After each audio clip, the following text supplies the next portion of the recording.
L'essentiel de l'actualité de cette journée de ce jeudi 11 décembre 2025. On commence l'actualité avec en Savoie, nos confrères de ici Pays de Savoie qui nous signalent qu'il y a eu un accident sur la télécabine des glaciers du côté de la Plagne en Savoie. L'accès au sommet donc du domaine est impossible durant tout au long de ce week-end, ce qui a précisé également aussi la station de la Plagne. Donc si vous devez vous rendre du côté de la Plagne, impossible d'emprunter la télécabine des glaciers à la Plagne. On continue l'actualité des Pays de Savoie avec 2 morts sur les routes de Haute-Savoie durant ces dernières heures dans 2 accidents différents, dont l'un du côté de Taninges, l'autre du côté de Ambilly. Voilà, donc les secours sont donc arrivés sur place sur ces 2 endroits et n'ont pas pu sauver justement les accidentés.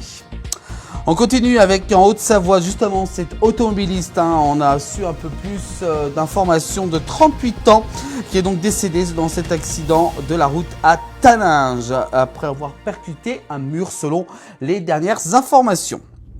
On continue avec Musilac, on va parler de musique pour l'année 2026, Musilac du côté d'Aix-les-Bains en Savoie, toujours un très gros événement. Après Lady Gaga, c'est au tour de Mickey ou encore du groupe 47 Terre ou encore de Cassius de participer à l'édition 2026. Les artistes donc s'ajoutent à des noms prestigieux comme Katy Perry ou encore Jamie Rockway. Donc je vous rappelle que Musilac à Aix-les-Bains se déroulera en juillet 2026. On continue avec Annecy, tension autour d'un nouveau projet d'air pour les gens du voyage. Un nouveau site se trouve près du péage de Sénaux Sud, exactement. Justement, les riverains qui ne sont pas du tout d'accord. Un nouveau projet donc d'air des gens du voyage crée des remous au sud d'Annecy après l'abandon du site du Bois du côté de Frontenex à Annecy-le-Vieux.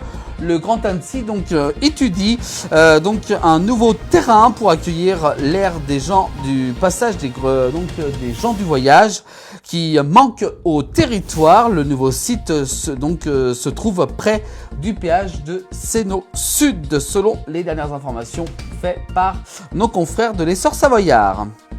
On continue, grippe bioncolique ou encore Covid-19. Attention, les épidémies sont arrivées en Auvergne-Rhône-Alpes. On note une hausse par rapport à ces épidémies de bronchiolite ou de la grippe qui frappent désormais l'Auvergne-Rhône-Alpes, constate Santé publique France dans son bilan du mercredi 10 décembre. On continue avec une fromagerie de Haute-Savoie condamnée pour pollution des eaux. Cette fromagerie donc on peut voir sur cette photo qui a été prise durant ces derniers jours de Haute-Savoie a été condamnée par le tribunal d'Annecy. C'était mardi 9 décembre lors de l'audience pour la pollution d'un ruisseau. On continue avec les Aravis, le village olympique. Ça y est, on commence à parler un peu des Jeux Olympiques 2030. Biathlon et ski de fond, ce que l'on sait des Jeux Olympiques 2030 qui se dérouleront sur notre territoire. Du 1er au 17 février, le Grand Bornand et également la Clusaz devraient accueillir les JO dans les Alpes françaises. On continue avec première contravention en Savoie après l'interdiction du protoxyde d'azote à des fins récréatives. Après l'interdiction justement du protoxyde d'azote à la fin des récréatives par la préfète de la Savoie, la ville de Chambéry qui a annoncé mercredi 10 décembre que les premières opérations répressives ont eu lieu sur le terrain. On continue avec un feu d'appartement qui s'est déclaré dans le centre-ville de Thônes, dans les Aravis, en Haute-Savoie. 20 sapeurs-pompiers ont été mobilisés mercredi en fin de journée, le 10 décembre, à Thônes pour éteindre un incendie dans cet appartement, donc du côté du centre-ville de Thônes, en Haute-Savoie. Et puis on continue avec l'état de catastrophe naturelle reconnu par la commune, justement pour la commune de Régnier-Essery. Suite aux intempéries de janvier 2025, la commune de Régnier-Essery a fait l'objet d'une reconnaissance de l'état de catastrophe naturelle. Les habitants touchés sont donc invités à se faire le nécessaire auprès de leur assurance pour être indemnisés au plus vite.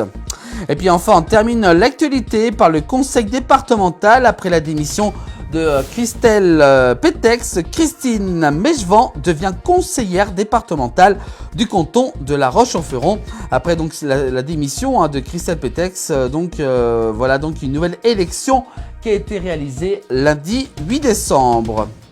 Voilà pour l'actualité de cette journée de ce jeudi 11 décembre 2025. Toute l'actu, c'est tous les soirs en direct dans 19h. Également aussi à revoir toute l'actu dès le lendemain sur l'ensemble des plateformes de la place du village.